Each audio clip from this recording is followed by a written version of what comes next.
les pas du shiatsu, podcast francophone du blog Ryo Shiatsu, ouvert à tous les styles et à toutes les écoles. Je suis Juliette Camboulas, shiatsushi.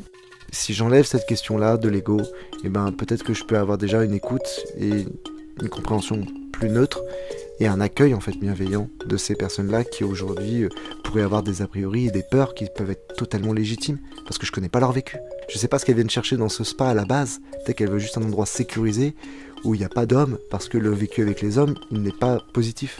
Aujourd'hui au programme, être un homme praticien avec Maxime Nadeau. Bonjour Maxime. Bonjour. Est-ce que tu peux d'abord te présenter ?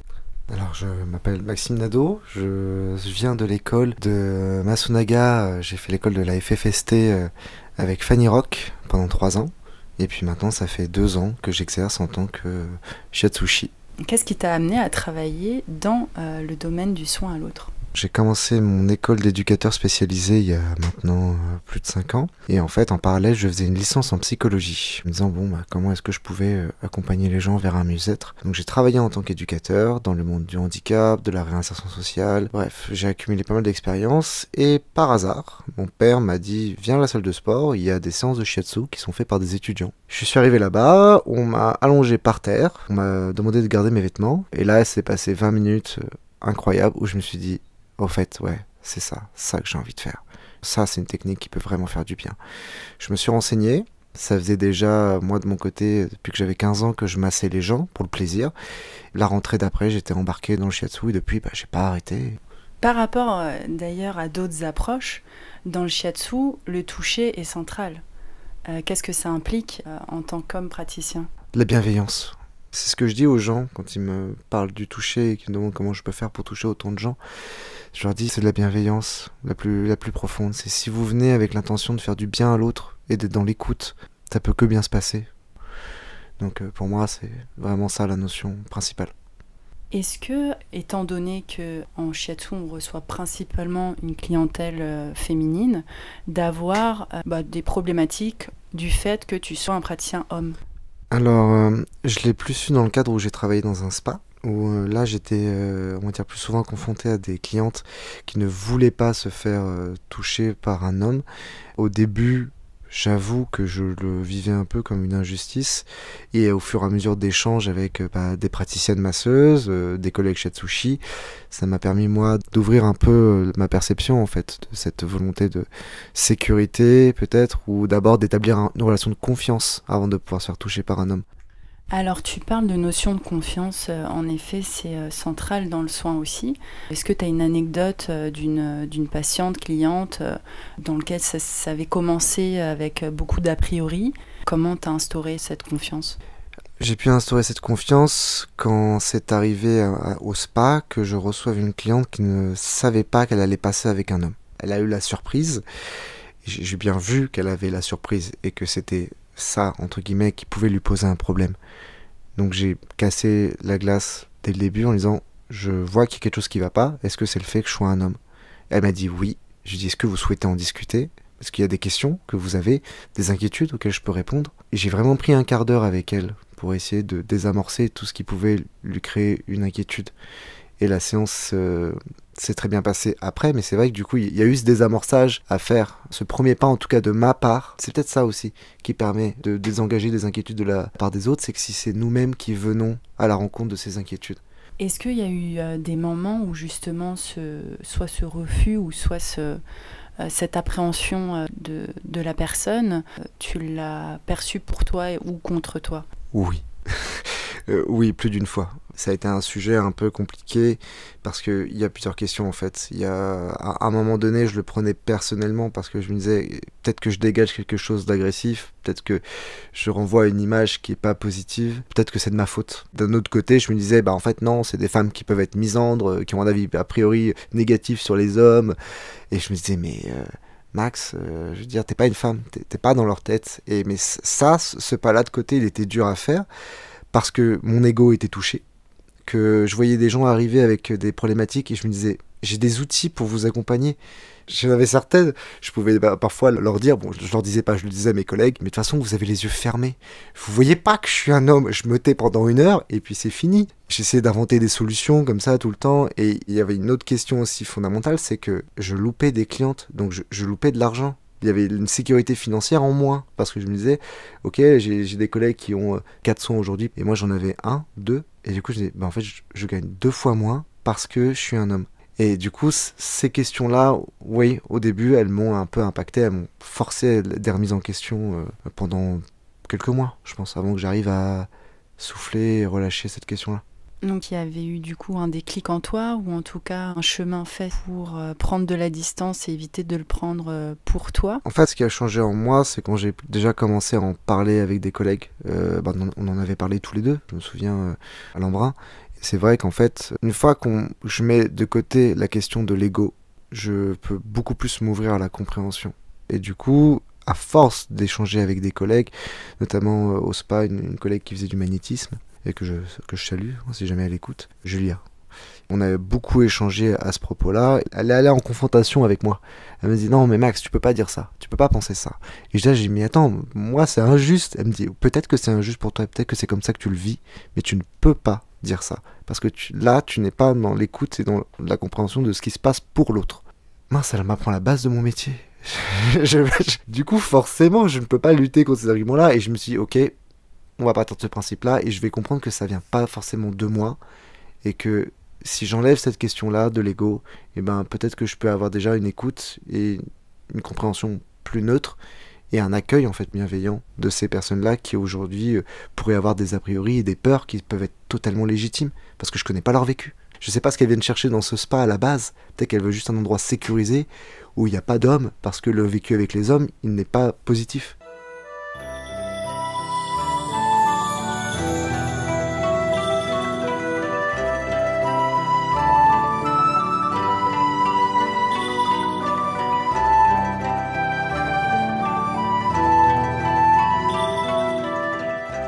C'est une vraie question parce qu'en tant que praticienne femme, j'ai aussi des retours en fait de consoeurs. Notre problématique est à un autre endroit. Ça va être justement à l'inverse plutôt quand il y a des prises de rendez-vous d'un homme qui vont venir dans notre cabinet, des demandes voilà, plutôt sexuelles où on sent que le terrain va être en fait sur ce terrain-là. Et donc en fait nous dans notre cadre ou dans notre posture, c'est un autre travail qu'on a à faire. Mais en effet, ce que j'entends, c'est qu'on n'est pas coupé en fait de la société dans laquelle on vit et la problématique homme-femme existe. On est confronté en tant que praticien, on fait un chemin sur nous en tant que femme ou là pour toi en tant qu'homme. Et c'est très intéressant parce que en fait, on est dans le domaine du toucher et d'être touché. On parcourt l'ensemble du corps de la personne. Donc c'est une vraie question. C'est des questions qu'on a abordées notamment en formation parce que du coup, on était bon. C'est quoi les limites en fait? Anatomiquement, c'est quoi les limites qu'on peut toucher quand on est un homme ou une femme chez le corps de l'autre? Et du coup, j'ai eu des échanges avec pas mal de collègues qui me disaient moi, j'ose pas trop m'approcher là, j'ose pas trop faire ces points-là, j'ose pas faire ci. Et dans ma tête, il y avait des désamorçages qui se mettaient en place. Est-ce qu'on peut dire attendez, est-ce que je peux toucher sur vos fesses parce qu'il y a le piriforme, il y a le fessier, c'est des zones qu'il faut détendre, qui peuvent être agréables à venir travailler pour dégager les lombaires. Est-ce que j'intellectualise ça avec la personne? Ou est-ce que sur la séance, j'y vais et c'est mon toucher qui induit la confiance? Et ça, c'est une question vraiment qu'on s'est posée avec les collègues. Et aujourd'hui, je sais que je le fais un peu au feeling. Je peux pas dire que j'exprime jamais quand je sens des réticences ou je sens énormément de contraction, de protection au niveau du corps. Là, oui, je vais verbaliser et je vais dire, ok, est-ce que je peux toucher cette zone-là? Ou alors je préviens quand je vais le faire. Donc, je suis toujours dans une forme de prévenance, notamment en début de séance, même en milieu de séance, où j'invite la personne à exprimer si elle a des douleurs, si elle voudrait que j'appuie à un autre endroit, si elle sent que là ça fait du bien l'étirement, ou voilà, d'inviter à partager son ressenti. Ça me fait penser à un collègue en fait qui fait du kyosho, qui est un art martial qui utilise en fait les points en shiatsu, et qui aujourd'hui en fait donne des cours de self-défense aux femmes. Et qui apprend en fait aux femmes à se défendre. Pourquoi je parle de ça? C'est parce que lui c'est un homme, prof d'arts martiaux, qui apprend à des femmes à se défendre en utilisant les points d'acupuncture. Au cours de mon parcours, on m'a exprimé le fait que certains professeurs apprenaient à des shiatsushi femmes des points d'acupuncture pour bloquer quelqu'un au sol au cas où elle se fasse agresser ou qu'il y ait pendant la séance une problématique en fait de dépassement de ce qui devrait être la séance, où les gens pourraient s'imaginer certaines choses. Et je me suis dit, mais ok, moi j'ai mes problématiques avec mon ego, avec des personnes qui ne veulent pas être touchées, mais je suis pas en insécurité physique. J'ai pas cette inquiétude-là. Imagine que tu as une femme, elle croit que c'est plus qu'un soin et elle veut faire autre chose avec toi. Je peux pas faire ces points-là sur elle. Enfin, j'aurais l'impression de l'agresser, cette personne-ci. Là où je me dis, une collègue femme me raconte ça avec un client homme, je me dis, mais elle a bien fait parce qu'elle s'est protégée, elle s'est sécurisée. Cette question-là m'amène à réfléchir sur vraiment la représentation qu'on a entre les hommes et les femmes dans la société et comment en fait ça doit induire un comportement dans notre pratique de shiatsu qu'on ne peut pas omettre. On est obligé d'y penser. On est obligé de toujours apporter une réflexion autour de ces questions-là, de trouver un moyen de se protéger et ou de bien faire comprendre à l'autre le cadre de la séance. C'est extrêmement enrichissant de pouvoir justement croiser les discours entre praticiens hommes, praticiens femmes, clients hommes, clients femmes, pour justement percevoir un tableau d'ensemble des inquiétudes de chacun et des solutions que chacun pourrait apporter.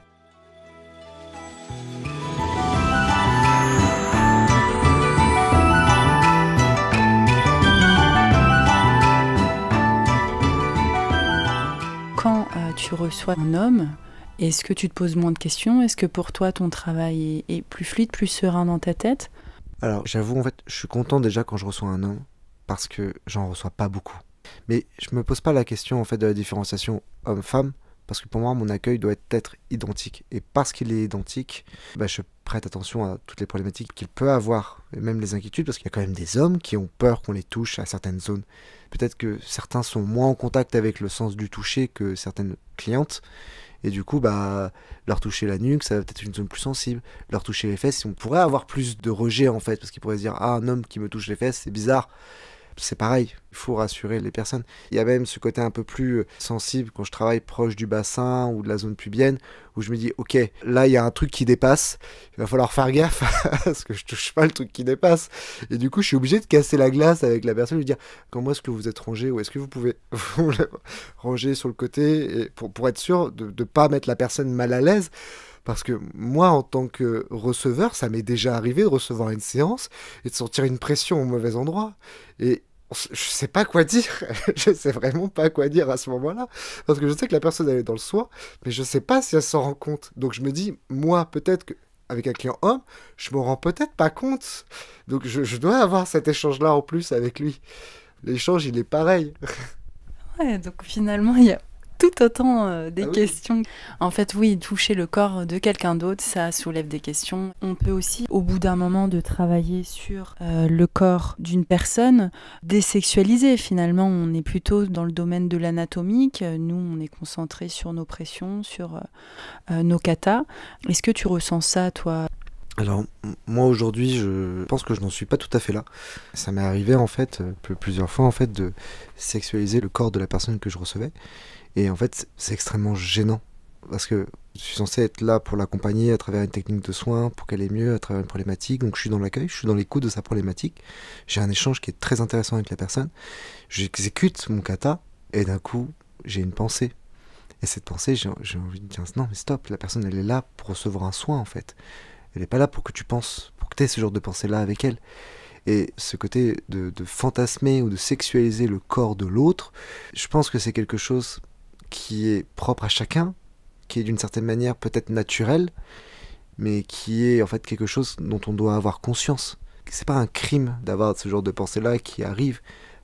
Par contre, ne pas se poser de questions et ne pas y réfléchir, ça, ce serait problématique. Voilà, il ne faut pas avoir, je pense, même peur d'en parler, pas avec la cliente bien sûr, mais avec les d'autres collègues Shatsushi, partager si ça arrive à d'autres personnes, essayer de voir s'ils ont des solutions pour ça, et essayer de comprendre pourquoi. Dans mes katas, quand ça m'arrive, je me dis ok, recentre-toi, respire, ressens, déconnecte. Et petit à petit, la pensée, elle s'en va, parce que je me concentre sur autre chose, que je me recentre sur moi-même, sur mon alignement, sur ma posture, sur ma respiration. Et aujourd'hui, ça, c'est ce qui m'aide à clarifier mes pensées pendant une séance. C'est clairement un sujet tabou et merci de le partager, merci d'être honnête de formuler ça, parce que je pense que ça arrive à tout le monde, même en tant que femme. C'est aussi ce qui pourrait expliquer le fait que certaines femmes ne souhaitent pas recevoir de soins de la part d'un homme, parce qu'on n'est jamais à l'abri de la pensée ou des choses comme ça. Le corps ressent en fait toutes les hésitations, ressent ces pensées-là. Et notre travail en tant que praticien-praticienne, c'est justement de clarifier ça, de savoir que ça peut arriver, mais juste de ne pas alimenter la pensée quand elle arrive. Et c'est le chemin sur lequel on est. Merci Maxime d'avoir partagé ton vécu de praticien homme. Ça a été hyper enrichissant de se rendre compte de quel questionnement ça a pu soulever dans ton parcours et encore maintenant. Merci beaucoup à vous, auditeurs et auditrices. Je suis très curieuse de savoir ce que vous avez pensé de cet épisode. Faites-le nous savoir et partagez vos expériences en commentaire. Si vous aimez notre travail, abonnez-vous et faites-le connaître. Tous les épisodes du podcast sur les pas du shiatsu sont en ligne. Vous pouvez les retrouver sur le blog Ryo Shiatsu, un blog traduit dans 6 langues, riche de très nombreux contenus. Vous les retrouverez également sur les plateformes Spotify, Deezer, Apple et YouTube. Je vous dis à tout bientôt pour un nouvel épisode.